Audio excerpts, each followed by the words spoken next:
ਸਤਨਾਮ ਸ੍ਰੀ ਵਾਹਿਗੁਰੂ ਸਾਹਿਬ ਜੀ। ਸੋਰਠ ਮਹੱਲਾ ਚੌਥਾ। ਹਰਿ ਸਿਉ ਪ੍ਰੀਤ ਅੰਤਰ ਮਨ ਬੇਦਿਆ, ਹਰ ਬਿਨ ਰਹਿਨ ਨਾ ਜਾਈ।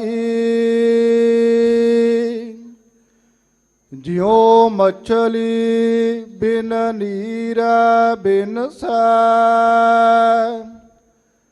ਤਿਉ ਨਾਮੈ ਬਿਨ ਮਰ ਜਾਈ। ਹਰਿ ਸਿਉ ਪ੍ਰੀਤ ਅੰਤਰ ਮਨ ਬੇਦਿਆ, ਹਰ ਬਿਨ ਰਹਿਨ ਨਾ ਜਾਈ। ਜਿਉ ਮਛਲੀ ਬਿਨ ਨੀਰ ਬਿਨ ਸੈ, ਤਿਉ ਨਾਮੈ ਬਿਨ ਮਰ ਜਾਈ। ਮੇਰੇ ਪ੍ਰਭ ਕਿਰਪਾ ਜਲ ਦੇਵੋ ਹਰਿ ਨਾਈ। ਹੋ ਅੰਤਰ ਨਾਮ ਮੰਗਾ ਦਿਨ ਰਾਤੀ, ਨਾਮੇ ਹੀ ਸਾਤ ਪਾਈ। ਮੇਰੇ ਪ੍ਰਭ ਕਿਰਪਾ ਜਲ ਦੇਵੋ ਹਰਿ ਨਾਈ। ਹੋ ਅੰਤਰ ਨਾਮ ਮੰਗਾ ਦਿਨ ਰਾਤੀ, ਨਾਮੇ ਹੀ ਸਾਤ ਪਾਈ। ਵਾਹਿਗੁਰੂ ਜੀ ਕਾ ਖਾਲਸਾ, ਵਾਹਿਗੁਰੂ ਜੀ ਕੀ ਫਤਿਹ। ਧੰਨ ਧੰਨ ਸਤਿਗੁਰੂ ਜੀ। ਹਾਜ਼ਰਾ ਹਜ਼ੂਰ ਜ਼ਾਹਰਾ ਜ਼ਹੂਰ ਸਰਬ ਕਲਾ ਭਰਪੂਰ। ਬਾਣੀ ਕੇ ਬੋਹਿਤ ਨਾਮ ਕੇ ਜਹਾਜ਼। ਸਾਹਿਬ ਸ੍ਰੀ ਗੁਰੂ ਗ੍ਰੰਥ ਸਾਹਿਬ ਜੀ ਮਹਾਰਾਜ ਦੇ ਪਰਮ ਪਵਿੱਤਰ ਚਰਨ ਕਮਲਾਂ ਵਿਖੇ ਹਾਜ਼ਰ ਹੋ ਰਿਹਾ ਹੈ। ਸਤਿਕਾਰਯੋਗ ਗੁਰਮੁਖ ਪਿਆਰਿਓ, ਅਥਵਾ ਦੂਰ ਦੁਰਾਡੇ ਬੈਠ ਕੇ ਰੇਡੀਓ, ਟੈਲੀਵਿਜ਼ਨ ਜਾਂ ਇੰਟਰਨੈਟ ਰਾਹੀਂ ਗੁਰਮਤਿ ਵਿਚਾਰਾਂ ਸਰਵਣ ਕਰਨ ਜਾ ਰਿਹਾ ਹੈ ਸਮੂਹ ਸਤਸੰਗੀਓ। ਆਓ ਸਰਵਪ੍ਰਥਮ ਇਕਾਗਰਚਿਤ ਹੁੰਦਿਆਂ ਪਿਆਰ ਸਹਿਤ ਗੱਜ ਵੱਜ ਕੇ ਫਤਿਹ ਬੁਲਾਈਏ ਜੀ। ਵਾਹਿਗੁਰੂ ਜੀ ਕਾ ਖਾਲਸਾ, ਵਾਹਿਗੁਰੂ ਜੀ ਕੀ ਫਤਿਹ। ਅੱਜ ਇਸ ਵੇਲੇ ਆਪਾਂ ਸ੍ਰੀ ਗੁਰੂ ਗ੍ਰੰਥ ਸਾਹਿਬ ਜੀ ਮਹਾਰਾਜ ਦੇ ਉਸ ਪਾਵਨ ਹੁਕਮਨਾਮੇ ਦੀ ਵਿਚਾਰ ਕਰਨ ਲੱਗੇ ਹਾਂ, ਜੋ ਅੱਜ ਅੰਮ੍ਰਿਤ ਵੇਲੇ ਸੱਚਖੰਡ ਸ੍ਰੀ ਹਰਿਮੰਦਰ ਸਾਹਿਬ, ਸ੍ਰੀ ਦਰਬਾਰ ਸਾਹਿਬ ਵਿਖੇ ਅੰਮ੍ਰਿਤ ਵੇਲੇ ਸਤਿਗੁਰੂ ਜੀ ਨੇ ਬਖਸ਼ਿਸ਼ ਕੀਤਾ। ਸਤਿਗੁਰੂ ਦਾ ਇਹ ਪਾਵਨ ਬਚਨ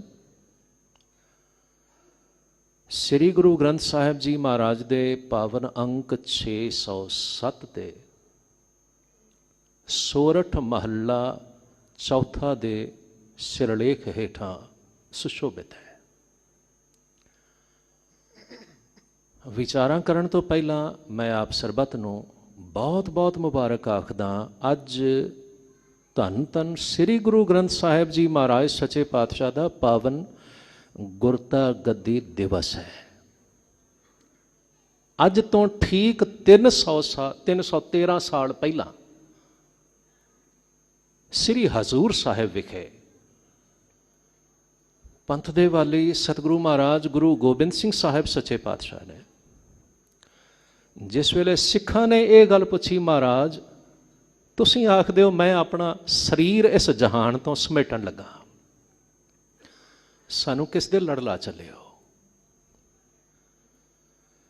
ਤਾਂ ਅੱਜ ਦੇ ਦਿਹਾੜੇ ਸਤਿਗੁਰੂ ਗੁਰੂ ਗੋਬਿੰਦ ਸਿੰਘ ਸਾਹਿਬ ਜੀ ਮਹਾਰਾਜ ਨੇ ਸ੍ਰੀ ਗੁਰੂ ਗ੍ਰੰਥ ਸਾਹਿਬ ਜੀ ਮਹਾਰਾਜ ਦੇ ਸਾਹਮਣੇ ਆਪਣਾ ਸੀਸ ਝੁਕਾਉਂਦਿਆਂ ਹੁਕਮ ਕੀਤਾ, ਸਿੱਖੋ ਅੱਜ ਤੋਂ ਬਾਅਦ ਧੰਨ ਧੰਨ ਸ੍ਰੀ ਗੁਰੂ ਗ੍ਰੰਥ ਸਾਹਿਬ ਜੀ ਮਹਾਰਾਜ ਤੁਹਾਡੇ ਜੁਗੋ ਜੁਗ ਅਟਲ ਗੁਰੂ ਹੋਣਗੇ। ਅਸੀਂ ਇਸੇ ਲਈ ਬਿਨਾਂ ਨਾਗਾ ਰੋਜ਼ ਇਹਨਾਂ ਬਚਨਾਂ ਨੂੰ ਦ੍ਰਿੜ ਕਰਦੇ ਹਾਂ। ਆ ਗਿਆ ਭਈ ਅਕਾਲ ਕੀ ਤਬੀ ਚਲਾਇਓ ਪੰਥ, ਸਭ ਸਿੱਖਣ ਕੋ ਹੁਕਮ ਹੈ ਗੁਰੂ ਮਾਨਿਓ ਗ੍ਰੰਥ।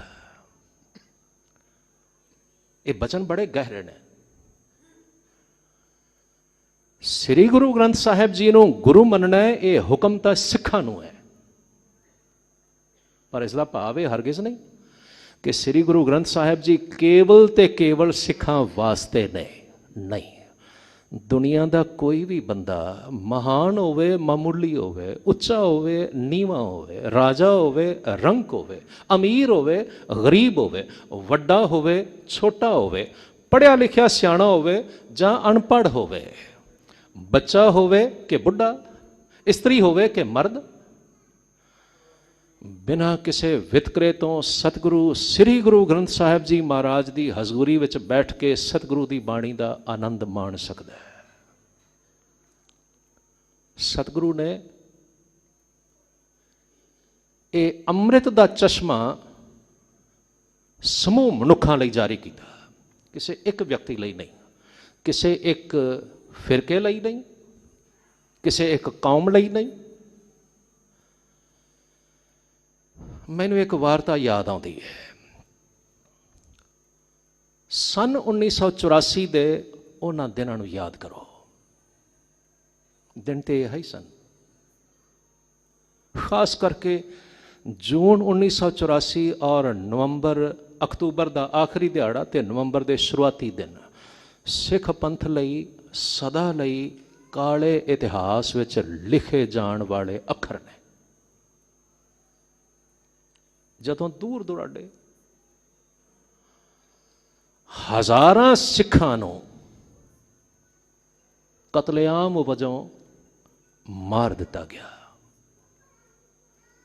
ਮੈਂ ਫਿਰ ਇਹ ਗੱਲ ਦੁਹਰਾ ਕੇ ਆਖਦਾ, ਭਾਰਤ ਦੇ ਇਤਿਹਾਸ ਉੱਤੇ, ਭਾਰਤ ਦੇ ਇਤਿਹਾਸ ਵਿੱਚ ਸਰਕਾਰਾਂ ਦੇ ਮੱਥੇ ਉੱਤੇ ਲੱਗਾ ਹੋਇਆ ਇਹ ਕਲੰਕ ਕਦੇ ਨਹੀਂ ਮਿਟੇਗਾ। ਜਿੱਥੇ ਹਜ਼ਾਰਾਂ ਭੋਲੇ ਭਾਲੇ ਸਿੱਖਾਂ ਨੂੰ ਕਤਲ ਕੀਤਾ ਗਿਆ ਚੌਰਾਹੇ ਵਿੱਚ ਖੜਾ ਕਰਕੇ, ਉੱਥੇ ਹਜ਼ਾਰਾਂ ਹੀ ਗੁਰਦੁਆਰਿਆਂ ਉੱਤੇ ਹਮਲੇ ਹੋਏ। ਸ੍ਰੀ ਗੁਰੂ ਗ੍ਰੰਥ ਸਾਹਿਬ ਜੀ ਮਹਾਰਾਜ ਸੱਚੇ ਪਾਤਸ਼ਾਹ ਦੀ ਬੇਹੁਰਮਤੀ ਕੀਤੀ ਗਈ। ਮੈਂ ਤੁਹਾਨੂੰ ਉਸ ਵੇਲੇ ਦੀ ਇੱਕ ਵਿਸ਼ੇਸ਼ ਵਾਰਤਾ ਸੁਣਾਉਣਾ ਚਾਹੁੰਦਾ। ਸੰਨ 1984 ਤੋਂ ਫੌਰਨ ਬਾਅਦ ਕੁਝ ਸੂਝਵਾਨ ਲੋਕਾਂ ਨੇ ਇੱਕ ਪ੍ਰੋਗਰਾਮ ਪਲਾਨ ਕੀਤਾ, ਬਈ ਅਸੀਂ ਕਿਉਂ ਨਾ ਸਾਰੀਆਂ ਥਾਵਾਂ 'ਤੇ ਸਟੇਟਾਂ ਵਿੱਚ, ਵੱਖ-ਵੱਖ ਸਟੇਟਾਂ 'ਤੇ ਵੱਖ-ਵੱਖ ਸ਼ਹਿਰਾਂ ਵਿੱਚ ਕਿਉਂ ਨਾ ਅਸੀਂ ਸਰਬ ਧਰਮ ਸੰਮੇਲਨ ਕਰਵਾਇਆ ਕਰੀਏ, ਤਾਂ ਕਿ ਧਾਰਮਿਕ ਤੌਰ 'ਤੇ ਜਿਹੜਾ ਇੱਕ ਪਾੜਾ ਬਣ ਰਿਹਾ ਹੈ, ਜਿਹੜੀ ਇੱਕ ਦੂਰੀ ਬਣ ਰਹੀ ਹੈ, ਉਸ ਨੂੰ ਮਿਟਾਇਆ ਜਾ ਸਕੇ। ਮੇਰੇ ਇੱਕ ਮਿੱਤਰ ਗਿਆਨੀ ਜੀ ਉਹਨਾਂ ਦਿਨਾਂ ਵਿੱਚ ਮੱਧ ਪ੍ਰਦੇਸ਼ ਦੇ ਸ਼ਹਿਡੋਲ ਵਿਖੇ ਰਹਿੰਦੇ ਸਨ। ਆਪ ਜੀ ਨੂੰ ਖਿਆਲ ਹੋਵੇਗਾ, ਸ਼ਹਿਡੋਲ ਬੜਾ ਵੱਡਾ ਸ਼ਹਿਰ ਹੈ ਮੱਧ ਪ੍ਰਦੇਸ਼ ਦਾ। ਗਿਆਨੀ ਜੀ ਹੋਰਾਂ ਨੇ ਮੈਨੂੰ ਵਾਰਤਾ ਸੁਣਾਈ, ਆਖਣ ਲੱਗੇ ਉਹਨਾਂ ਦਿਨਾਂ ਵਿੱਚ ਸ਼ਹਿਡੋਲ ਵਿਖੇ ਮੱਧ ਪ੍ਰਦੇਸ਼ ਦੀ ਸਰਕਾਰ ਵੱਲੋਂ ਇੱਕ ਸਰਬ ਧਰਮ ਸੰਮੇਲਨ ਰੱਖਿਆ ਗਿਆ। ਕਹਿਣ ਲੱਗੇ ਸਮੂਹ ਧਰਮਾਂ ਦੇ ਮੁਖੀਆਂ ਨੂੰ ਬੁਲਾਇਆ ਗਿਆ ਤੇ ਮੇਰੇ ਮਿੱਤਰ ਗਿਆਨੀ ਜੀ ਆਖਣ ਲੱਗੇ ਸਿੱਖ ਧਰਮ ਵੱਲੋਂ ਸਿੱਖੀ ਦੀ ਗੱਲ ਕਰਨ ਦੇ ਲਈ ਉਹਨਾਂ ਨੇ ਮੈਨੂੰ ਵੀ ਸੱਦਾ ਦਿੱਤਾ। ਆਖਣ ਲੱਗੇ ਜਿਸ ਵੇਲੇ ਸੁਣਾ ਹਟੇ ਸਾਰੇ ਜਣੇ ਆਪੋ ਆਪਣੀ ਗੱਲ, ਸਭ ਤੋਂ ਅਖੀਰ ਵਿੱਚ ਗਿਆਨੀ ਜੀ ਹੋਰਾਂ ਨੂੰ ਮੌਕਾ ਦਿੱਤਾ ਗਿਆ, ਹੁਣ ਤੁਸੀਂ ਨਾ ਸਿੱਖੀ ਦੀ ਗੱਲ ਸੁਣਾਓ। ਗਿਆਨੀ ਜੀ ਹੋਰੀ ਆਖਣ ਲੱਗੇ ਇਹ ਕਿਵੇਂ ਹੋ ਸਕਦਾ ਹੈ, ਸਿੱਖੀ ਦੀ ਗੱਲ ਹੋਵੇ ਤੇ ਸ੍ਰੀ ਗੁਰੂ ਗ੍ਰੰਥ ਸਾਹਿਬ ਜੀ ਮਹਾਰਾਜ ਦਾ ਜ਼ਿਕਰ ਨਾ ਹੋਵੇ। ਕਹਿਣ ਲੱਗੇ ਇਸ ਲਈ ਮੈਂ ਸ੍ਰੀ ਗੁਰੂ ਗ੍ਰੰਥ ਸਾਹਿਬ ਜੀ ਮਹਾਰਾਜ ਤੋਂ ਹੀ ਇਹ ਗੱਲਬਾਤ ਸ਼ੁਰੂ ਕੀਤੀ। ਮੈਂ ਸੰਗਤ ਨੂੰ ਦੱਸ ਰਿਹਾ ਸਾਂ, ਕਹਿਣ ਲੱਗੇ ਸ੍ਰੀ ਗੁਰੂ ਗ੍ਰੰਥ ਸਾਹਿਬ ਜੀ ਮਹਾਰਾਜ ਹੀ ਦੁਨੀਆ ਦਾ ਇੱਕੋ ਇੱਕ ਐਸਾ ਧਰਮ ਗ੍ਰੰਥ ਹੈ ਜਿਸ ਵਿੱਚ ਬਿਨਾਂ ਕਿਸੇ ਵਿਤਕਰੇ ਤੋਂ ਮੁਸਲਮਾਨਾਂ ਦੇ ਵੀ ਹਿੰਦੂਆਂ ਦੇ ਵੀ, ਹਿੰਦੂ ਸਮਾਜ ਵਿੱਚੋਂ ਉੱਚ ਜਾਤੀ ਲੋਕਾਂ ਦੇ ਵੀ ਅਤੇ ਨੀਵੀਂ ਜਾਤੀ ਦੇ ਕਹੇ ਜਾਂਦੇ ਸ਼ੂਦਰਾਂ ਦੇ ਬੋਲ ਵੀ ਗੁਰੂ ਗ੍ਰੰਥ ਸਾਹਿਬ ਜੀ ਮਹਾਰਾਜ ਵਿੱਚ ਦਰਜ ਨੇ। ਜਿਹੜੇ 15 ਭਗਤ ਨੇ, ਸ਼ਾਇਦ ਆਪ ਜੀ ਨੂੰ ਖਿਆਲ ਹੋਵੇ, 15 ਦੇ 15 ਭਗਤ ਹੀ ਵੱਖ-ਵੱਖ ਇਲਾਕਿਆਂ ਨਾਲ ਸੰਬੰਧ ਰੱਖਦੇ ਨੇ। ਭਗਤ ਫਰੀਦ ਸਾਹਿਬ ਪਾਕਪਟਨ ਦੇ ਜਨਮੇ ਹੋਏ, ਮੁਲਤਾਨ ਦੇ ਰਹਿਣ ਵਾਲੇ। ਇਸੇ ਲਈ ਭਗਤ ਫਰੀਦ ਸਾਹਿਬ ਦੇ ਬੋਲਾਂ ਵਿੱਚੋਂ ਮੁਲਤਾਨੀ ਲਹਿਜ਼ੇ ਦੀ, ਪੰਜਾਬੀ ਦੀ ਖੁਸ਼ਬੂ ਆਉਂਦੀ ਹੈ। ਸ਼ਾਇਦ ਆਪ ਜੀ ਨੂੰ ਚੇਤੇ ਹੋਵੇ, ਭਗਤ ਫਰੀਦ ਨੂੰ ਲੋਕ ਸੂਫੀ ਮੁਸਲਮਾਨ ਆਖਦੇ ਸਨ। ਭਗਤ ਫਰੀਦ ਦਾ ਜਨਮ ਸਨ 1173 ਵਿੱਚ ਹੋਇਆ, ਚੇਤੇ ਰੱਖਣਾ। ਆਖਣ ਲੱਗੇ ਇਸੇ ਲਈ ਮੈਂ ਮਾਣ ਨਾਲ ਕਹਿ ਰਿਹਾ ਸਾਂ, ਸ੍ਰੀ ਗੁਰੂ ਗ੍ਰੰਥ ਸਾਹਿਬ ਜੀ ਮਹਾਰਾਜ ਵਿੱਚ ਲਗਭਗ 6 ਸਦੀਆਂ ਦਾ ਧਾਰਮਿਕ ਅਧਿਆਤਮਿਕ ਤਜਰਬਾ ਮੌਜੂਦ ਹੈ। ਸਨ 1173 ਤੋਂ ਲੈ ਕੇ ਸਨ 1675 ਤੱਕ ਸ੍ਰੀ ਗੁਰੂ ਤੇਗ ਬਹਾਦਰ ਸਾਹਿਬ ਜੀ ਮਹਾਰਾਜ ਦੀ ਬਾਣੀ ਤੱਕ ਜਿੰਨਾ ਅਧਿਆਤਮਿਕ ਤਜਰਬਾ ਸੀ ਨਾ, ਉਹ ਸਾਰਾ ਗੁਰੂ ਗ੍ਰੰਥ ਸਾਹਿਬ ਜੀ ਮਹਾਰਾਜ ਵਿੱਚ ਦਰਜ ਹੈ। ਕਹਿਣ ਲੱਗੇ ਲੋਕ ਭਗਤ ਫਰੀਦ ਨੂੰ, ਭਗਤ ਭੀਖਣ ਨੂੰ ਮੁਸਲਮਾਨ ਕਹਿੰਦੇ ਸਨ, ਬਾਕੀ ਬਹੁਤੇ ਭਗਤਾਂ ਨੂੰ ਲੋਕ ਹਿੰਦੂ ਆਖਦੇ ਸਨ। ਭਾਵੇਂ ਕਿ ਭਗਤ ਕਬੀਰ ਸਾਹਿਬ ਤੇ ਭਗਤ ਨਾਮਦੇਵ ਸਾਹਿਬ ਦੇ ਬੋਲ ਪੜੀਏ ਨਾ, ਉਹ ਤੇ ਐਲਾਨੀਆਂ ਕਹਿ ਦਿੰਦੇ ਨੇ, ਨਾ ਮੈਂ ਹਿੰਦੂ ਹਾਂ ਨਾ ਮੈਂ ਮੁਸਲਮਾਨ ਹਾਂ। ਭਗਤ ਕਬੀਰ ਔਰ ਭਗਤ ਨਾਮਦੇਵ, ਚੇਤੇ ਰੱਖਣਾ। ਬਾਕੀ ਦੇ ਸਾਰੇ ਭਗਤ ਵੱਖ-ਵੱਖ ਥਾਵਾਂ ਤੇ ਰਹਿਣ ਵਾਲੇ, ਕੋਈ ਮੱਧ ਭਾਰਤ ਵਿੱਚ ਰਹਿੰਦਾ ਹੈ। ਦੇਖੋ ਭਗਤ ਕਬੀਰ, ਭਗਤ ਰਾਮਾਨੰਦ ਤੇ ਭਗਤ ਰਵਿਦਾਸ, ਇਹ ਤਿੰਨੇ ਬਨਾਰਸ ਦੇ ਰਹਿਣ ਵਾਲੇ, ਮੱਧ ਭਾਰਤ ਵਿੱਚ ਰਹਿਣ ਵਾਲੇ ਨੇ। ਫਿਰ ਭਗਤ ਫਰੀਦ ਸਾਹਿਬ ਉਹ ਪੱਛਮੀ ਪੰਜਾਬ ਦੇ ਰਹਿਣ ਵਾਲੇ। ਭਗਤ ਨਾਮਦੇਵ ਸਾਹਿਬ ਮਹਾਰਾਸ਼ਟਰ ਦੇ ਰਹਿਣ ਵਾਲੇ, ਹਿੰਗੋਲੀ ਜ਼ਿਲ੍ਹੇ ਵਿੱਚ ਅੱਜ ਵੀ ਉਹਨਾਂ ਦੇ ਥਾਂ ਤੇ ਜਿੱਥੇ ਉਹਨਾਂ ਦਾ ਪ੍ਰਕਾਸ਼ ਹੋਇਆ ਸਿੱਖਾਂ ਨੇ ਗੁਰਦੁਆਰਾ ਬਣਾਇਆ ਹੈ। ਔਰ ਆਪ ਦੀ ਜਾਣਕਾਰੀ ਲਈ ਇਹ ਗੱਲ ਆਖ ਦੇਣ ਵਿੱਚ ਮੈਨੂੰ ਕੋਈ ਹਰਜ ਨਹੀਂ ਪ੍ਰਤੀਤ ਹੁੰਦਾ। ਭਗਤ ਨਾਮਦੇਵ ਸਾਹਿਬ ਦੇ ਲਈ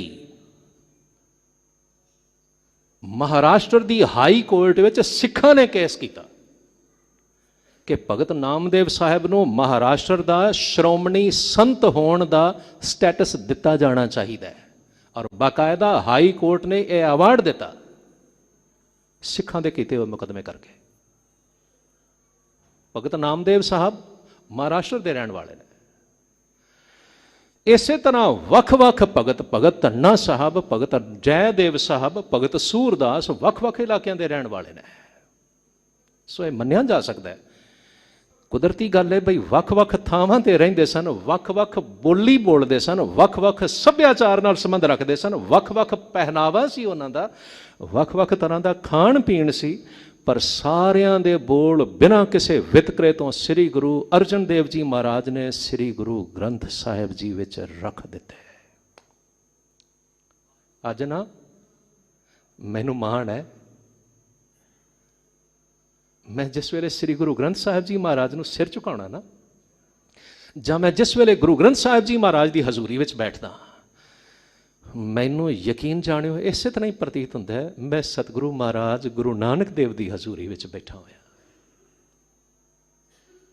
ਮੈਂ 10 ਗੁਰੂਆਂ ਦੀ ਹਜ਼ੂਰੀ ਵਿੱਚ ਬੈਠਾ ਹੋਇਆ, ਨਹੀਂ ਬਲਕਿ ਸ੍ਰੀ ਗੁਰੂ ਗ੍ਰੰਥ ਸਾਹਿਬ ਜੀ ਮਹਾਰਾਜ ਵਿੱਚ ਜਿਨ੍ਹਾਂ ਦੀ ਬਾਣੀ ਦਰਜ ਹੈ, ਸਮੂਹ 35 ਮਹਾਂਪੁਰਸ਼ਾਂ ਦੀ ਹਜ਼ੂਰੀ ਦਾ, ਉਹਨਾਂ ਦੀ ਸੰਗਤ ਦਾ ਆਨੰਦ ਮਾਣ ਰਿਹਾ ਹੁੰਦਾ। ਤੁਹਾਨੂੰ ਸਾਰਿਆਂ ਨੂੰ ਵੀ ਇਸ ਗੱਲ ਦਾ ਮਾਣ ਹੋਣਾ ਚਾਹੀਦਾ ਹੈ। ਆਦਰਯੋਗ ਗਿਆਨੀ ਜੀ ਹੋਰੀ ਮੈਨੂੰ ਕਹਿਣ ਲੱਗੇ, ਜਿਸ ਵੇਲੇ ਮੈਂ ਐਸੇ ਬੋਲ ਸੁਣਾਏ ਨਾ ਕਿ ਸ੍ਰੀ ਗੁਰੂ ਗ੍ਰੰਥ ਸਾਹਿਬ ਜੀ ਮਹਾਰਾਜ ਵਿੱਚ ਉਪਦੇਸ਼ ਹੈ, ਬੇਨਿਵਾਜ਼ਾ ਕੁੱਤਿਆ ਇਹ ਨਾ ਭਲੀ ਰੀਤ, ਕਬਹੀ ਚਲਣਾ ਆਇਓ ਪੰਜੇ ਵਕਤ ਮਸੀਤ। ਹੁਣ ਇਹ ਉਪਦੇਸ਼ ਤੇ ਕਿਸੇ ਮੁਸਲਮਾਨ ਨੂੰ, ਫਿਰ ਇਹ ਗੱਲ ਸਾਨੂੰ ਮਾਣ ਨਾਲ ਕਹਿਣੀ ਚਾਹੀਦੀ ਹੈ ਨਾ ਕਿ ਸ੍ਰੀ ਗੁਰੂ ਗ੍ਰੰਥ ਸਾਹਿਬ ਜੀ ਮਹਾਰਾਜ ਦਾ ਪ੍ਰਕਾਸ਼ ਸਥਾਨ ਗੁਰਦੁਆਰਾ ਇੱਕੋ ਇੱਕ ਇਹੋ ਜਿਹਾ ਧਰਮ ਸਥਾਨ ਹੈ ਜਿੱਥੇ ਕਿਸੇ ਮੁਸਲਮਾਨ ਨੂੰ ਵੀ ਉਪਦੇਸ਼ ਮਿਲ ਸਕਦਾ ਹੈ, ਜਿੱਥੇ ਕਿਸੇ ਹਿੰਦੂ ਨੂੰ ਵੀ ਉਪਦੇਸ਼ ਮਿਲ ਸਕਦਾ ਹੈ, ਜਿੱਥੇ ਜਗਤ ਦੇ ਹਰੇਕ ਵਿਅਕਤੀ ਨੂੰ ਉਪਦੇਸ਼ ਮਿਲ ਸਕਦਾ ਹੈ। ਸਾਨੂੰ ਮਾਣ ਹੋਣਾ ਚਾਹੀਦਾ ਹੈ। ਸਾਨੂੰ ਇਸ ਗੱਲ ਦੀ ਖੁਸ਼ੀ ਨਹੀਂ ਹੁੰਦੀ ਜਿਸ ਵੇਲੇ ਅਸੀਂ ਅਰਬੀ ਦੇ, ਫਾਰਸੀ ਦੇ, ਸਤਿਗੁਰੂ ਦੇ ਲਿਖੇ ਹੋਏ ਬੋਲ ਪੜ੍ਹਦੇ ਹਾਂ। ਖਿਮਾ ਕਰਿਆ ਜੇ, ਲੋਕ ਤੇ ਅਰਬੀ ਤੇ ਫਾਰਸੀ ਨੂੰ ਹਿੰਦੁਸਤਾਨ ਵਿੱਚ ਮਲੇਛ ਭਾਸ਼ਾ ਆਖ ਕੇ ਨਫ਼ਰਤ ਕਰਦੇ ਸਨ। ਚੇਤੇ ਰੱਖਣਾ ਇਹ ਗੱਲ, ਕਿਉਂਕਿ ਧਾਰਮਿਕ ਤੌਰ ਤੇ ਉਸ ਵੇਲੇ ਇੰਨੀ ਨਫ਼ਰਤ ਸੀ ਨਾ ਗੁਰੂ ਨਾਨਕ ਦੇ ਪ੍ਰਕਾਸ਼ ਵੇਲੇ। ਸਾਰਾ ਹਿੰਦੂ ਸਮਾਜ ਮੁਸਲਮਾਨ ਵੀਰਾਂ ਨੂੰ ਮਲੇਛ ਕਹਿ ਕੇ ਨਫ਼ਰਤ ਕਰਦਾ ਸੀ ਤੇ ਸਾਰਾ ਮੁਸਲਿਮ ਸਮਾਜ ਇੱਥੇ ਵਸਦੇ ਹਿੰਦੂਆਂ ਨੂੰ ਲਾਲਾ ਜਾਂ ਗੁਲਾਮ ਆਖ ਕੇ ਬੁਲਾਉਂਦਾ ਸੀ, ਕਾਫਰ ਕਹਿ ਕੇ ਬੁਲਾਉਂਦਾ ਸੀ। ਪਰ ਬਲਿਆਰ ਜਾਈਏ, ਮੈਨੂੰ ਇਹ ਵਾਰਤਾ ਕਦੇ ਭੁੱਲਦੀ ਨਹੀਂ। ਢੇਰ ਸਮਾਂ ਹੋ ਗਿਆ ਜਦੋਂ ਇੱਕ ਵਾਰ ਨਾ ਮੈਨੂੰ ਜੰਮੂ ਵਿਖੇ ਸਤਿਗੁਰੂ ਮਹਾਰਾਜ ਗੁਰੂ ਨਾਨਕ ਦੇਵ ਜੀ ਦੇ ਪ੍ਰਕਾਸ਼ ਤੇ ਗੁਰੂ ਦੇ ਬਚਨ ਸੁਣਾਉਣ ਦਾ ਸੁਭਾਗ ਅਵਸਰ ਹਾਸਲ ਹੋਇਆ। ਗੁਰਦੁਆਰਾ ਸਾਹਿਬ ਵਿਖੇ ਪ੍ਰਕਾਸ਼ ਦਿਵਸ ਮਨਾਇਆ ਜਾ ਰਿਹਾ, ਬੜਾ ਵੱਡਾ ਇਕੱਠ ਸੀ।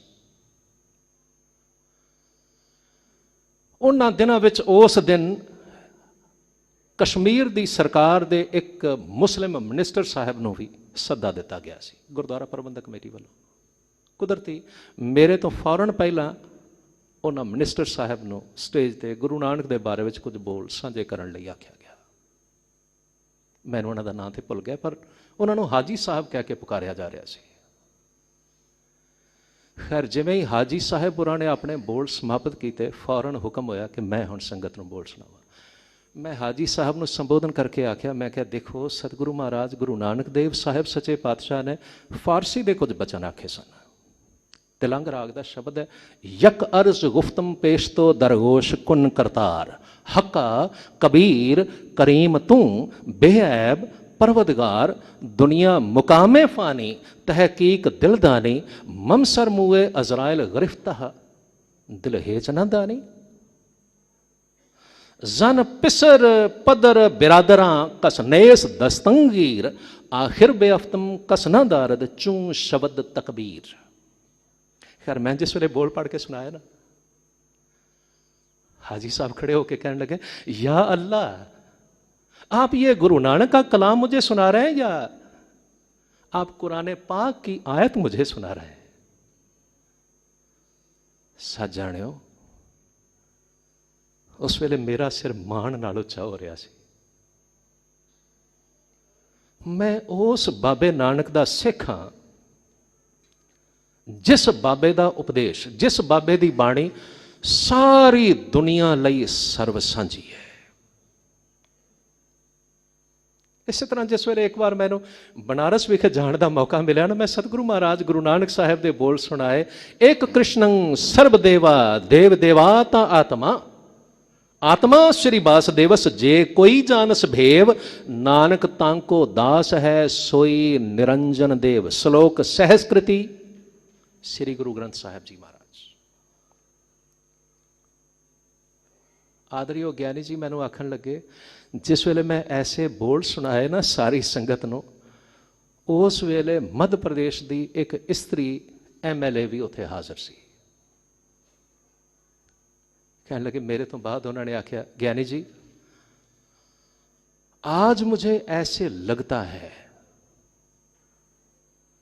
अगर गुरु ग्रंथ साहिब के यही बोल हमने सभी को सुना दिए होते तो कम से कम सभी को लगता कि सिख इस देश में बेगाने नहीं हैं, बल्कि वो तो हमारे संतों, गुरुओं और पीरों की बात करते हैं। तो फिर आखिर में आखन लगी, आज मुझे उन हिंदू भाइयों पे शर्म आती है जिन हिंदू भाइयों ने केवल सिख होना जान के 1984 के उन दिनों में सिखों पर गुरु ग्रंथ साहिब पे हमले किए। शर्म आती है, आनी चाहिए, क्योंकि श्री गुरु ग्रंथ साहिब जी महाराज जिन्हां नूं गुरु होण दा ये पद दिता गया, पदवी दी गई। मैं फिर दोहराना, हुक्म ते सिखां नूं है, सब सिखन को हुक्म है गुरु मान्यो ग्रंथ, हुक्म ते सिखां नूं है। पर ऐसी पाबंदी किते नहीं कि सिख तो इलावा होर कोई पाठ नहीं कर सकता। जेड़ा मर्जी करे, जेड़ा मर्जी है अमृत पीवे, जेड़ा मर्जी है आनंद माणे। अज क्योंकि सतगुरु का पावन गुरता गद्दी दिवस है, मैं चाहांगा सतगुरु के बारे में कुछ बचन मैं आप नाल होर साझे करा, फिर आप सतगुरु के पावन हुक्मनामे की विचार करते हैं। बड़ी बार ना अज भी ऐसे लोगों की कमी नहीं है जिहड़े इस भुलेखे का शिकार ने कि गुरु केवल ते केवल देहधारी ही हो सकता है, शब्द गुरु नहीं हो सकता, देहधारी ही हो सकता है। और फिर वो बार बार ये दावा करनगे, देखो जी शुरू तो लैके देहधारी ही गुरु रहे। इसलिए श्री गुरु ग्रंथ साहिब जी महाराज शब्द गुरु होने के नाते गुरु नहीं हो सकते, ये उन्होंने दावा है। मैं एक दो छोटे छोटे ख्याल तुहाडे नाल साझे करा। वैसे ना ये गल समझनी कोई रॉकेट साइंस वाली गल नहीं, इट इज़ वेरी ईजी, बड़ा सौखा है।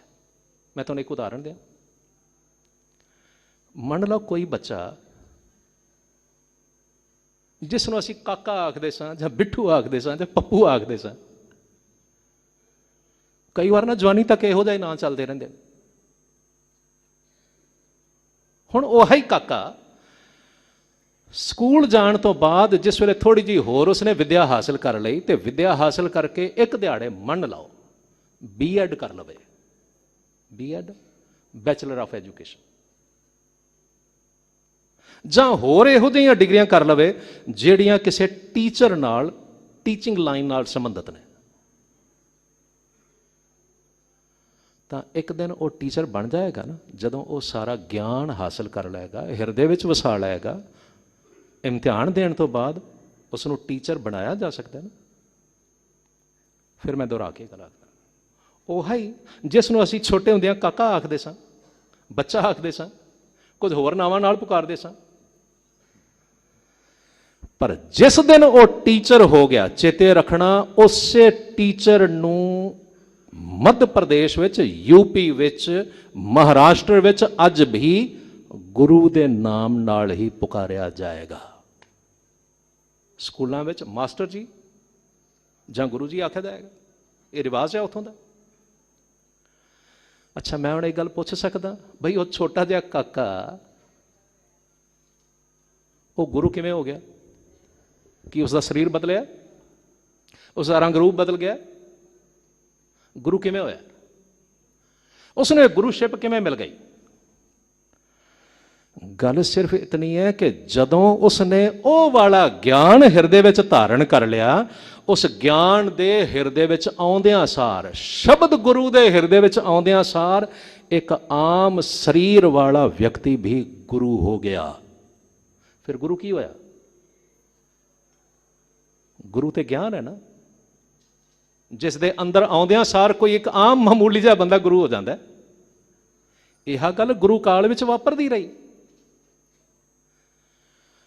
सन 1532 विच जदों पहली बार महाराज गुरु अंगद देव साहिब सच्चे पातशाह गुरु नानक दे चरणों विच आए तो उन्हां दा नाम बाबा लहणा सी। बाबा भी असीं सत्कार नाल कहने, लोग तो लहणा आके पुकारदे सन। 7 ਸਾਲ ਗੁਰੂ ਦੇ ਚਰਨਾਂ ਵਿੱਚ ਰਹੇ। ਜਦੋਂ ਹਿਰਦੇ ਵਿੱਚ ਸ਼ਬਦ ਗੁਰੂ ਦੀ ਜੋਤ ਜਗ ਪਈ ਨਾ, ਉਸ ਦਿਹਾੜੇ ਇੱਕ ਦਿਨ ਮਹਾਰਾਜ ਗੁਰੂ ਨਾਨਕ ਦੇਵ ਨੇ ਭਰੀ ਸੰਗਤ ਦੇ ਸਾਹਮਣੇ ਐਲਾਨ ਕਰ ਦਿੱਤਾ, ਅੱਜ ਤੋਂ ਬਾਅਦ ਇਹ ਲਹਿਣਾ ਨਹੀਂ ਜੇ ਰਿਹਾ, ਬਲਕਿ ਗੁਰੂ ਅੰਗਦ ਦੇਵ ਹੋ ਗਏ ਨੇ। ਇਸੇ ਲੜੀ ਨੂੰ ਅੱਗੇ ਤੱਕ ਚਲਾਉਂਦੇ ਰਹਿਣਾ। ਇੱਕ ਦਿਨ ਗੁਰੂ ਅੰਗਦ ਦੇਵ ਜੀ ਮਹਾਰਾਜ ਨੇ ਜਦੋਂ ਵੇਖਿਆ ਇਸ ਮੇਰੇ ਪਿਆਰੇ ਸੇਵਕ ਦੇ ਹਿਰਦੇ ਵਿੱਚ ਸ਼ਬਦ ਗੁਰੂ ਦੀ ਜੋਤ ਜਗ ਪਈ ਹੈ, ਸਾਰਾ ਗਿਆਨ ਹਿਰਦੇ ਵਿੱਚ ਟਿਕ ਗਿਆ, ਅਧਿਆਤਮਿਕ ਗਿਆਨ ਹਾਸਲ ਕਰ ਲਿਆ, ਉਸ ਦਿਨ ਐਲਾਨ ਕਰ ਦਿੱਤਾ, ਅੱਜ ਤੋਂ ਬਾਅਦ ਇਹ ਕੇਵਲ ਅਮਰਦਾਸ ਨਹੀਂ ਨੇ, ਬਲਕਿ ਗੁਰੂ ਅਮਰਦਾਸ ਹੋ ਗਏ ਨੇ। ਉਸੇ ਗੁਰੂ ਅਮਰਦਾਸ ਨੇ ਇੱਕ ਦਿਨ, ਜਿਸ ਨੂੰ ਦੁਨੀਆ ਜੇਠੇ ਦੇ ਨਾਮ ਨਾਲ ਪੁਕਾਰਦੀ ਸੀ, ਇਹ ਐਲਾਨ ਕਰ ਦਿੱਤਾ, ਜਦੋਂ ਵੇਖਿਆ ਕਿ ਮੇਰਾ ਇਹ ਪਿਆਰਾ ਸੇਵਕ ਭਾਈ ਜੇਠਾ, ਜਿਸ ਦੇ ਹਿਰਦੇ ਵਿੱਚ ਸ਼ਬਦ ਦੀ ਜੋਤ ਜਗ ਪਈ ਹੈ, ਜਿਸ ਨੂੰ ਇਹ ਸਾਰਾ ਰੱਬੀ ਗਿਆਨ ਸਮਝ ਆ ਗਿਆ, ਸਿਰਫ ਸਮਝ ਹੀ ਨਹੀਂ ਆਇਆ, ਜਿਹੜਾ ਇਹ ਸਾਰਾ ਰੱਬੀ ਗਿਆਨ ਦੂਜਿਆਂ ਨੂੰ ਦੇਣ ਜੋਗਾ ਹੋ ਗਿਆ, ਤਾਂ ਕੀ ਹੁਕਮ ਕੀਤਾ, ਅੱਜ ਤੋਂ ਬਾਅਦ ਸੰਗਤ ਜੀ ਇਹ ਮੇਰੀ ਥਾਂ ਤੇ ਗੁਰੂ ਰਾਮਦਾਸ ਦੇ ਰੂਪ ਵਿੱਚ ਬਿਰਾਜਮਾਨ ਹੋਣਗੇ। ਅਸੀਂ ਕਿੱਡੇ ਪਿਆਰ ਨਾਲ ਪੜ੍ਹਦੇ ਹਾਂ ਇਹ ਬਚਨ, ਧੰਨ ਧੰਨ ਰਾਮਦਾਸ ਗੁਰ ਜਿਨ ਸਿਰਿਆ ਤਿਨੈ ਸਵਾਰਿਆ, ਪੂਰੀ ਹੋਈ ਕਰਾਮਾਤ ਆਪ ਸਿਰਜਣਹਾਰੈ ਧਾਰਿਆ, ਸਿੱਖੀ ਅਤੇ ਸੰਗਤੀ ਪਾਰ ਬ੍ਰਹਮ ਕਰ ਨਮਸਕਾਰਿਆ, ਅਟਲ ਅਥਾ ਅਤੋਲ ਤੂੰ ਤੇਰਾ ਅੰਤ ਨਾ ਪਾਰਾ ਵਾਰਿਆ। ਧੰਨ ਗੁਰੂ ਰਾਮਦਾਸ, ਤੁਸੀਂ ਇਹਨੇ ਮਹਾਨ ਹੋ ਗਏ। ਇਸੇ ਤਰ੍ਹਾਂ ਇੱਕ ਦਿਹਾੜੇ ਗੁਰੂ ਗੋਬਿੰਦ ਸਿੰਘ ਸਾਹਿਬ ਜੀ ਮਹਾਰਾਜ ਨੇ ਗੁਰੂ ਜੋਤ ਗੁਰੂ ਗ੍ਰੰਥ ਸਾਹਿਬ ਜੀ ਵਿੱਚ ਰੱਖ ਦਿੱਤੀ। ਉਸ ਦਿਨ ਹੁਕਮ ਕੀਤਾ, ਸਿੱਖੋ ਅੱਜ ਤੋਂ ਬਾਅਦ ਇਹ ਪੋਥੀ ਸਾਹਿਬ ਨਹੀਂ ਨੇ। ਸ੍ਰੀ ਗੁਰੂ ਗ੍ਰੰਥ ਸਾਹਿਬ ਜੀ ਮਹਾਰਾਜ ਦਾ ਪਹਿਲਾ ਨਾਮ ਪੋਥੀ ਸਾਹਿਬ ਸੀ। ਇਸੇ ਲਈ ਸਤਿਗੁਰੂ ਨੇ ਬਾਣੀ ਵਿੱਚ ਉਚਾਰਨ ਕੀਤਾ ਨਾ, ਪੋਥੀ ਪਰਮੇਸ਼ਰ ਕਾ ਥਾਨ, ਪੋਥੀ ਪਰਮੇਸ਼ਰ ਕਾ ਥਾਨ, ਕਿਉਂਕਿ ਗੁਰੂ ਗ੍ਰੰਥ ਸਾਹਿਬ ਜੀ ਮਹਾਰਾਜ ਨੂੰ ਸ਼ੁਰੂ ਵਿੱਚ ਪੋਥੀ ਸਾਹਿਬ ਹੀ ਆਖਦੇ ਸਨ। ਸਤਿਗੁਰੂ ਮਹਾਰਾਜ ਗੁਰੂ ਕਲਗੀਧਰ ਜੀ ਨੇ ਹੁਕਮ ਕੀਤਾ, ਸਿੱਖੋ ਅੱਜ ਤੋਂ ਬਾਅਦ ਇਹ ਕੇਵਲ ਪੋਥੀ ਸਾਹਿਬ ਨਹੀਂ ਨੇ, ਕੇਵਲ ਗ੍ਰੰਥ ਸਾਹਿਬ ਨਹੀਂ ਨੇ, ਬਲਕਿ ਇਹ ਸ੍ਰੀ ਗੁਰੂ ਗ੍ਰੰਥ ਸਾਹਿਬ ਜੀ ਹੋ ਗਏ ਨੇ। ਹੁਣ ਤੁਸੀਂ ਸਾਰਿਆਂ ਨੇ ਸ੍ਰੀ ਗੁਰੂ ਗ੍ਰੰਥ ਸਾਹਿਬ ਜੀ ਜਾਣ ਕੇ ਮੱਥਾ ਟੇਕਣਾ ਹੈ। ਬੰਸਾਵਲੀ ਨਾਮੇ ਵਿੱਚ ਸਰਦਾਰ ਕੇਸਰ ਸਿੰਘ ਛਿੱਬਰ ਹੋਰਾਂ ਨੇ ਬੜੇ ਪਿਆਰੇ ਬੋਲ ਲਿਖੇ। ਉਹ ਕਹਿੰਦੇ ਨੇ, ਪਾਤਸ਼ਾਹ 10ਵਾਂ, ਬੜੇ ਹਿਸਟੋਰੀਕਲ ਬੋਲ ਨੇ, ਪਾਤਸ਼ਾਹ 10ਵਾਂ ਗੱਦੀ ਗੁਰਿਆਈ ਦੀ ਗ੍ਰੰਥ ਕੋ ਦੇ ਹੈ ਗਿਆ, पातशाह 10वां गद्दी गुरियाई की ग्रंथ को दे है गया, सोई प्रतख गुरु असाडा ग्रंथ साहिब है, जो ग्रंथ तो गया सो सब तो गया। फिर भाई क्यों ना आखिए धन श्री गुरु ग्रंथ साहिब जी महाराज, फिर आखो धन श्री गुरु ग्रंथ साहिब जी महाराज। चेते रखियो श्री गुरु ग्रंथ साहिब जी का जिक्र करने वेले इस तो घट नहीं उच्चारण किया जा सकता। श्री गुरु ग्रंथ साहिब जी चेते रखना।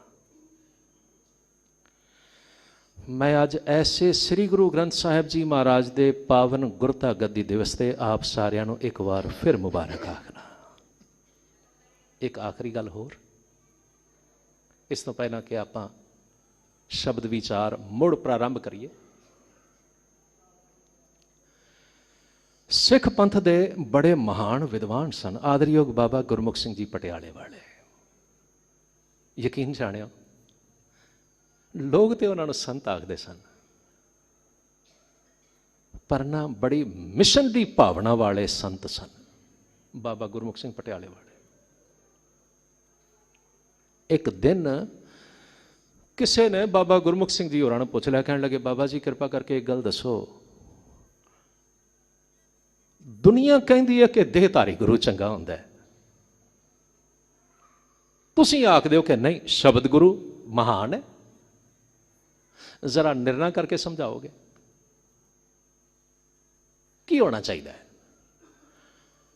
ਬਾਬਾ ਗੁਰਮੁਖ ਸਿੰਘ ਪਟਿਆਲੇ ਵਾਲੇ ਨਾਲ ਮੁਸਕਰਾ ਪਿਆ, ਕਹਿਣ ਲੱਗੇ ਦੇਖੋ ਮੈਂ ਸਮਝਾ ਦੇਣਾ, ਤੁਸੀਂ ਆਪੇ ਸਮਝ ਲੈਣਾ। ਪਤਾ ਹੈ ਉਹਨਾਂ ਨੇ ਕੀ ਬਚਨ ਆਖੇ? ਕਹਿਣ ਲੱਗੇ ਮੰਨ ਲਓ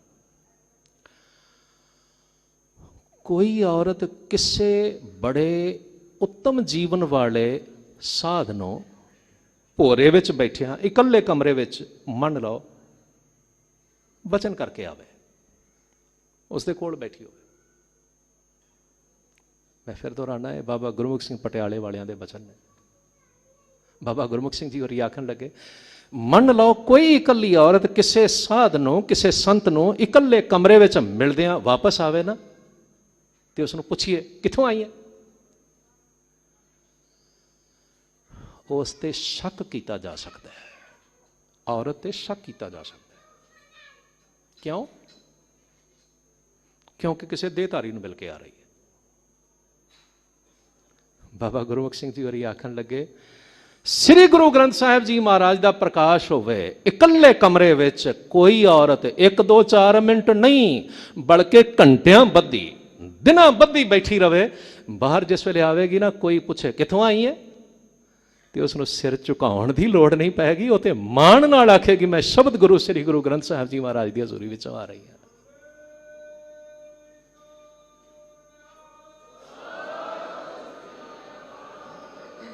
ਤੁਸੀਂ ਆਪੇ ਫੈਸਲਾ ਕਰੋ।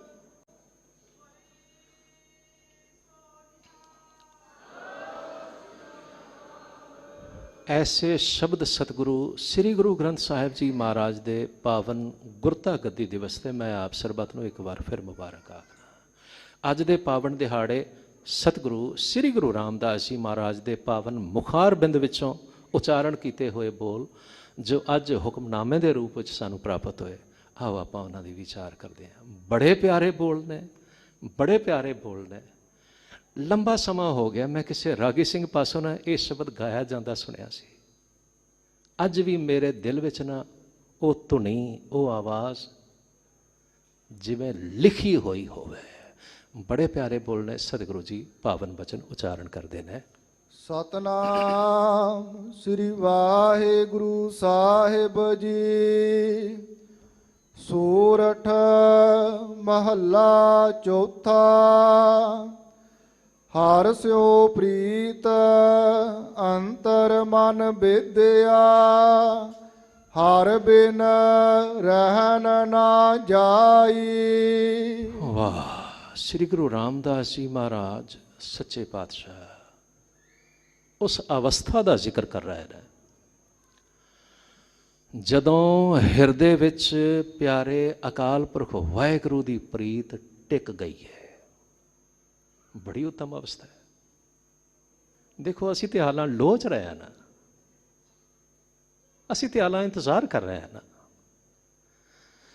ਇਸੇ ਲਈ ਤੇ ਰੋਜ਼ ਰੋਜ਼ ਹੱਥ ਜੋੜ ਕੇ ਆਖਦਾ ਹੈ ਕੋਈ ਜਨ ਹਰਿ ਸਿਉ ਦੇਵੈ ਜੋਰ ਚਰਨ ਗਹਾਉ। ਬਕਉ ਸ਼ੁਭ ਰਸਨਾ ਦੀਜੈ ਹੈ ਪ੍ਰਾਣ ਅਕੋਰ। ਅਕੋਰ ਹੁੰਦਾ ਗਿਫਟ, ਉਪਹਾਰ।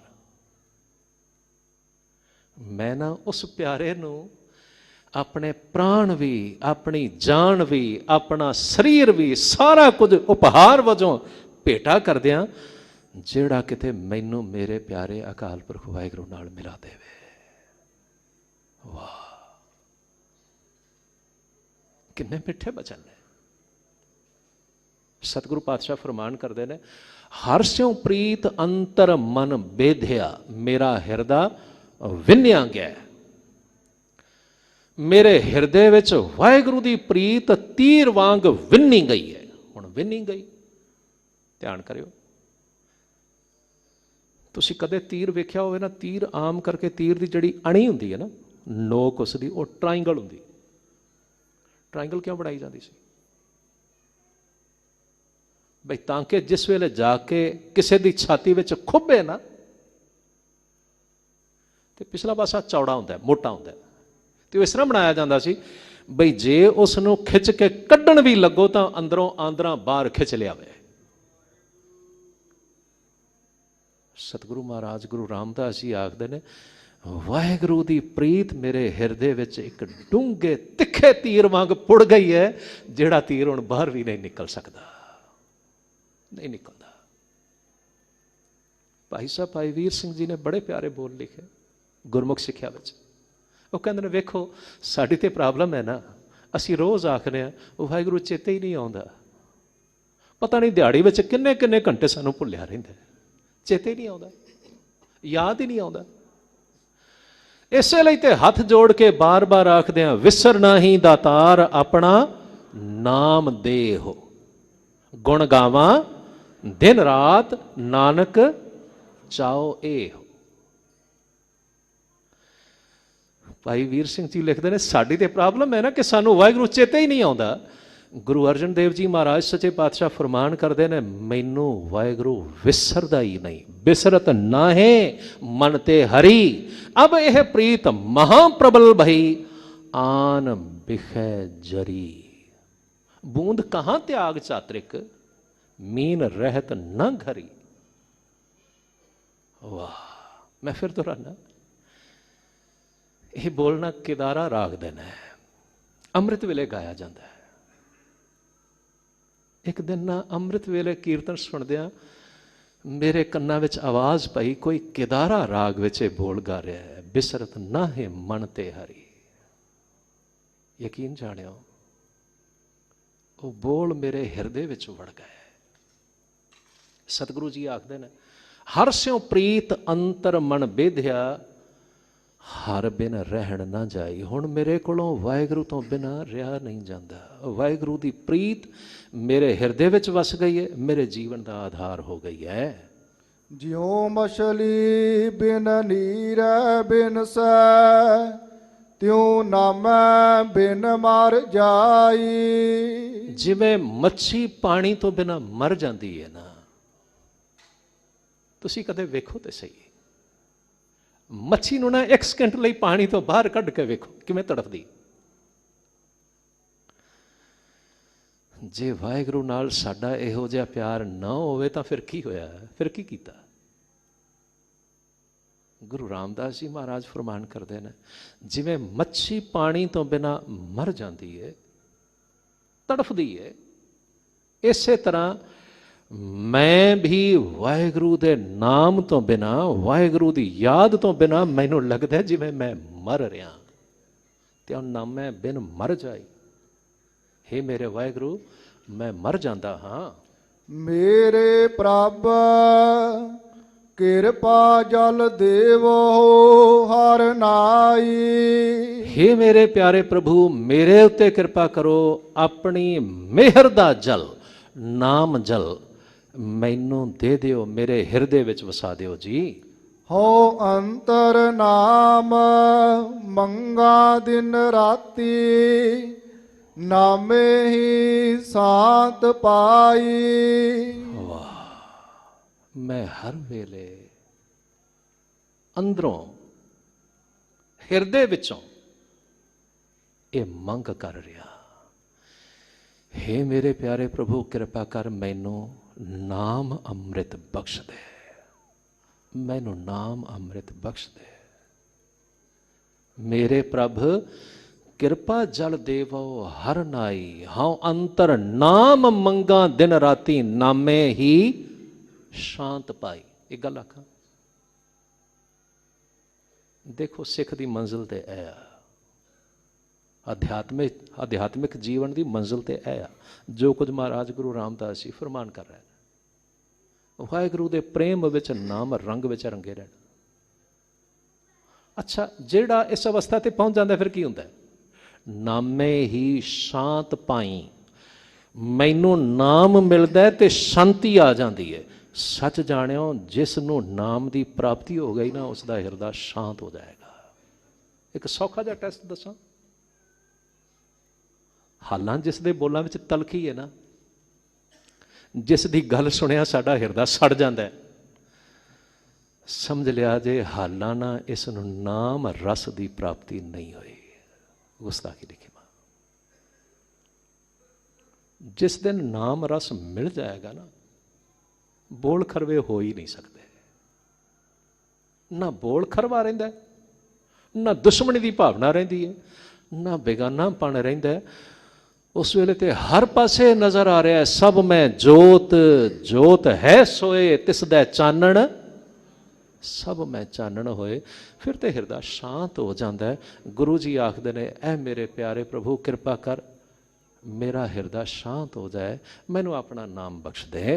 रहाओ ज्यों चात्रिक जल बिन बिल लावै, बिन जल प्यास ना जाई। ਇਹ ਮੇਰੇ ਪਿਆਰੇ ਪ੍ਰਭੂ, ਜਿਵੇਂ ਚਾਤਰਿਕ ਬਿਨਾ ਜਲ ਤੋਂ ਬਿਲ ਲਾਉਂਦਾ ਰਹਿੰਦਾ, ਸਵੰਤੀ ਬੂੰਦ ਤੋਂ, ਭਾਵੇਂ ਜਲ ਨਾਲ ਤੇ ਦਰਿਆ ਭਰੇ ਹੋਏ ਨੇ, ਸਮੁੰਦਰ ਭਰੇ ਹੋਏ ਨੇ, ਪਰ ਉਸ ਨੂੰ ਇਸ ਨਾਲ, ਇਹਨਾਂ ਸਮੁੰਦਰਾਂ ਨਾਲ, ਦਰਿਆਵਾਂ ਦੇ ਪਾਣੀ ਨਾਲ ਕੋਈ ਸਰੋਕਾਰ ਨਹੀਂ। ਉਸ ਨੂੰ ਤਾਂ ਇੱਕ ਸਵੰਤੀ ਬੂੰਦ ਚਾਹੀਦੀ ਹੈ। ਜਦੋਂ ਤੱਕ ਸਵੰਤੀ ਬੂੰਦ ਨਹੀਂ ਮਿਲਦੀ, ਜਿਵੇਂ ਬਬੀਹਾ ਚਾਤਰਿਕ ਤੜਪਦਾ ਹੈ, ਐ ਮੇਰੇ ਪਿਆਰੇ ਪ੍ਰਭੂ ਮੇਰਾ ਮਨ ਵੀ ਇਸੇ ਤਰ੍ਹਾਂ ਤੜਪ ਰਿਹਾ ਹੈ। ਗੁਰਮੁਖ ਜਲ ਪਾਵੈ ਸੁਖ ਸਹਜੇ, ਹਰਿਆ ਭਾਏ ਸੁਭਾਈ। ਗੁਰੂ ਦੀ ਕਿਰਪਾ ਨਾਲ ਇਹ ਜੀਵ ਇਹ ਅੰਮ੍ਰਿਤ ਜਲ ਹਾਸਲ ਕਰਦਾ ਹੈ ਤੇ ਫਿਰ ਸਦਾ ਲਈ ਹਰਿਆ ਭਰਿਆ ਹੋ ਜਾਂਦਾ ਹੈ, ਸਦਾ ਲਈ ਆਨੰਦ ਵਿੱਚ, ਵਾਹਿਗੁਰੂ ਦੇ ਪ੍ਰੇਮ ਵਿੱਚ ਭਾਏ, ਮੈਨੇ ਪ੍ਰੇਮ ਵਿੱਚ ਮਗਨ ਹੋ ਜਾਂਦਾ ਹੈ। ਸਹਿਜ ਸੁਭਾਵਕ ਉਸ ਪ੍ਰੇਮ ਆਨੰਦ ਵਿੱਚ ਟਿਕਿਆ ਰਹਿੰਦਾ ਹੈ। ਮਨ ਮੁਖ ਭੂਖੇ ਦਹਿ ਦਿਸ ਡੋਲੈ, ਬਿਨ ਨਾਵੈ ਦੁਖ ਪਾਈ। ਮਨਮੁਖ ਜਿਨ੍ਹਾਂ ਨੂੰ ਨਾਮ ਅੰਮ੍ਰਿਤ ਦੀ ਪ੍ਰਾਪਤੀ ਨਹੀਂ ਹੋਈ। ਮੈਂ ਫਿਰ ਇਹ ਗੱਲ ਆਖ ਲਵਾਂ, ਸਿੱਖੀ ਵਿੱਚ ਤੇ ਗੱਲ ਬੜੀ ਸੌਖੀ ਹੈ। ਜਦੋਂ ਵੀ ਅੰਮ੍ਰਿਤ ਜਲ ਲੈਣ ਦੀ ਇੱਛਾ ਹੋਵੇ ਨਾ, ਸਿੱਖ ਹੱਥ ਜੋੜ ਕੇ ਪੱਲਾ ਪਾ ਕੇ, ਪੱਲਾ ਗਲ ਵਿੱਚ ਪਾ ਕੇ ਪੰਜਾਂ ਪਿਆਰਿਆਂ ਦੇ ਪਾਸ ਹਾਜ਼ਰ ਹੁੰਦਾ ਹੈ। ਉਹ ਜਿੱਥੇ ਅੰਮ੍ਰਿਤ ਛਕਾਉਣਗੇ, ਉਸ ਵੇਲੇ ਬਾਕਾਇਦਾ ਨਾਮ ਦਿੱਤਾ ਜਾਏਗਾ, ਸੁਣਾਇਆ ਜਾਏਗਾ। ਫਿਰ ਸਿੱਖ ਨੇ ਆਪਣੀ ਜ਼ਿੰਦਗੀ ਵਿੱਚ ਰੋਜ਼ ਅੰਮ੍ਰਿਤ ਵੇਲੇ ਜਾਗ ਕੇ ਉਸ ਨਾਮ ਅੰਮ੍ਰਿਤ ਨੂੰ ਦ੍ਰਿੜ ਕਰਨਾ ਹੈ। ਇਹੋ ਕੰਮ ਹੈ। ਅੰਮ੍ਰਿਤ ਛਕਣਾ ਕੋਈ ਐਵੇਂ ਫਾਰਮੈਲਿਟੀ ਨਹੀਂ ਹੈਗੀ, ਬਲਕਿ ਇਹ ਤੇ ਅੰਮ੍ਰਿਤ ਨਾਮ ਨਾਲ ਤੁਹਾਡਾ ਸੰਬੰਧ ਜੋੜਨ ਵਾਲੀ ਕਿਰਿਆ। ਜਿਸ ਨੂੰ ਨਹੀਂ ਮਿਲਦਾ, ਭਾਈ ਸਾਹਿਬ ਜੀ ਵਾਹਿਗੁਰੂ ਸਤਿਗੁਰੂ ਜੀ ਫਰਮਾਨ ਕਰਦੇ ਨੇ, ਐਸੇ ਮਨਮੁਖ ਲਗਾਤਾਰ ਹਰ ਵੇਲੇ ਸਾਰੇ ਪਾਸੇ ਭਟਕਦੇ ਫਿਰਦੇ ਨੇ, ਦੁਖੀ ਹੁੰਦੇ ਫਿਰਦੇ ਨੇ, ਤੇ ਵਾਹਿਗੁਰੂ ਦੇ ਨਾਮ ਜਲ ਤੋਂ ਬਿਨਾਂ ਦੁੱਖ ਹਾਸਲ ਕਰਦੇ ਨੇ। ਜਨਮ ਮਰੈ ਫਿਰ ਜੋਨੀ ਆਵੈ, ਦਰਗਾਹ ਮਿਲੈ ਸਜਾਈ। ਐਸੇ ਮਨਮੁਖ ਜਿਨ੍ਹਾਂ ਨੂੰ ਨਾਮ ਜਲ ਦੀ ਪ੍ਰਾਪਤੀ ਨਹੀਂ ਹੋਈ, ਬਾਰ-ਬਾਰ ਜੰਮਣ ਮਰਨ ਦੇ ਚੱਕਰ ਵਿੱਚ ਪਏ ਰਹਿੰਦੇ ਨੇ, ਜੋਨੀਆਂ ਵਿੱਚ ਭਟਕਦੇ ਰਹਿੰਦੇ ਨੇ ਅਤੇ ਅਤ ਦੁਖੀ ਹੁੰਦੇ ਨੇ। ਰੱਬੀ ਦਰਗਾਹ ਤੋਂ ਇਹ ਵੱਡੀ ਸਜ਼ਾ ਮਿਲਦੀ ਹੈ ਉਹਨਾਂ ਨੂੰ, ਨਾਮ ਜਲ ਹਾਸਲ ਨਾ ਹੋਣ ਕਰਕੇ। ਕਿਰਪਾ ਕਰਹਿ ਤਾਂ ਹਰ ਗੁਣ ਗਾਵੈ, ਹਰ ਰਸ ਅੰਤਰ ਪਾਈ। ਵਾਹ, ਵਾਹਿਗੁਰੂ ਅਪਾਰ ਰਹਿਮਤ ਕਰੇ, ਸਤਿਗੁਰੂ ਦੇ ਨਾਲ ਜੋੜ ਦਿੰਦਾ ਹੈ, ਸਤਿਗੁਰੂ ਰਹਿਮਤ ਕਰਕੇ ਨਾਮ ਜਲ ਬਖਸ਼ ਦਿੰਦਾ ਹੈ। ਜਿਸ ਵਿਅਕਤੀ ਨੂੰ ਵਾਹਿਗੁਰੂ ਦਾ ਨਾਮ ਜਲ ਮਿਲ ਜਾਏ, ਐਸਾ ਵਿਅਕਤੀ ਹਰ ਰਸ ਅੰਤਰ ਪਾਈ, ਉਸ ਨੂੰ ਆਪਣੇ ਹਿਰਦੇ ਵਿੱਚ ਇਹ ਪ੍ਰਾਪਤ ਹੋ ਜਾਂਦਾ ਹੈ ਵਾਹਿਗੁਰੂ ਦੇ ਗੁਣ ਗਾਉਣ ਨਾਲ। ਨਾਨਕ ਦੀਨ ਦਇਆਲ ਭਏ ਹੈ, ਤ੍ਰਿਸ਼ਨਾ ਸ਼ਬਦ 부ਝਾਈ। ਸਤਿਗੁਰੂ ਜੀ ਫਰਮਾਨ ਕਰਦੇ ਨੇ, ਮੈਂ ਦਾਸ ਨਾਨਕ ਇਹ ਵਰਣਨ ਕਰਦਾ ਹਾਂ। ਇਹ ਗੱਲ ਹੋਰ ਆਖ ਲਵਾਂ, ਗੁਰੂ ਦਾ ਜ਼ਿਕਰ ਕਰਨ ਲੱਗਿਆ ਨਾ, ਸਾਨੂੰ ਨਿਹਾਇਤ ਗੁਰੂ ਭਗਤੀ ਵਾਲੇ ਭਾਵ ਦੀ ਲੋੜ ਹੈ। ਮੈਨੂੰ ਇਹ ਗੱਲ ਭੁੱਲਦੀ ਨਹੀਂ। ਕੁਝ ਸਮਾਂ ਪਹਿਲਾਂ ਲੁਧਿਆਣੇ ਵਿਖੇ ਗੁਰਮਤਿ ਗਿਆਨ ਮਿਸ਼ਨਰੀ ਕਾਲਜ ਵਿਖੇ ਮੈਨੂੰ ਥੋੜ੍ਹੀ ਦੇਰ ਪੜ੍ਹਾਉਣ ਦੀ ਸੇਵਾ ਦਾ ਮੌਕਾ ਬਣਿਆ, ਜਿਸ ਕਰਕੇ ਬਹੁਤ ਵਾਰ ਬਹੁਤ ਸਾਰੇ ਪ੍ਰੇਮੀ ਪ੍ਰੋਫੈਸਰ ਸਾਹਿਬ ਕਹਿ ਕੇ ਮੈਨੂੰ ਸੰਬੋਧਨ ਕਰਨਗੇ। ਇਹ ਕਾਨਫਰੰਸ ਵਿੱਚ ਦਾਖਲ ਸਾਂ, ਹਾਜ਼ਰ ਸਾਂ। बड़े प्यारे पढ़े लिखे सज्जन मेरे पास आए तो बड़े सत्कार नाल आखण लगे, प्रोफैसर साहब मैं तुहाडे कोलों ये गल पुछनी सी। मैं उन्होंने 2 हाथ जोड़ के आख्या, मैं क्या तुसीं मैनूं प्रोफैसर साहब क्यों कह रहे हो? कहण लगे जी ये साडा तरीका है, ढंग है गलबात करन दा, सत्कार नाल बुलाउण दा। मैं क्या फिर मैनूं एक गल दस्सिओ, हुणे कुछ मिनट पहलां तुसीं जिस वेले स्टेज ते गल कर रहे सी तुसीं कह रहे सी नानक कहंदा है। मैं क्या हुण तुसीं आप दस्सिओ साडा सलीका गुरु दे प्रति ए आ? जे ये साडा सभ्याचार है, जे ये साडी पढ़ाई है, जे ये साडी महानता है कि असीं गुरु नूं भी बेअदबी नाल बुला सकीए, तो खिमा करियो मैनूं तुहाडे इहो जिहा सभ्याचार तो मैं कुछ नहीं लेना। असीं एक आम बंदे नूं ते साहिब जी आके बुलावांगे, प्रोफैसर साहिब जी, ज्ञानी साहिब जी, प्रधान साहिब जी, पर गुरु का जिक्र करन लग्या साडी जुबान नूं वल क्यों पैण लग पैंदा? सतगुरु जी फरमान करते हैं, नानक दीन दयाल भय है तृष्णा नाम, तृष्णा शब्द बुझाई। सतगुरु दे ये आखिरी बोल आप दोबारा पढ़िए फिर समाप्ति करते हैं। सतगुरु जी फरमान करते हैं, नानक सतनुते वाहिगुरु जी ने बड़ी कृपा की थी, मेरी तृष्णा बुझा दी। कृपा करहै ता हर गुण गावै, हर रस अंतर पाई। नानक दीन दयाल भये है, तृष्णा शब्द बुझाई। वाहिगुरु जी का खालसा, वाहिगुरु जी की फतेह।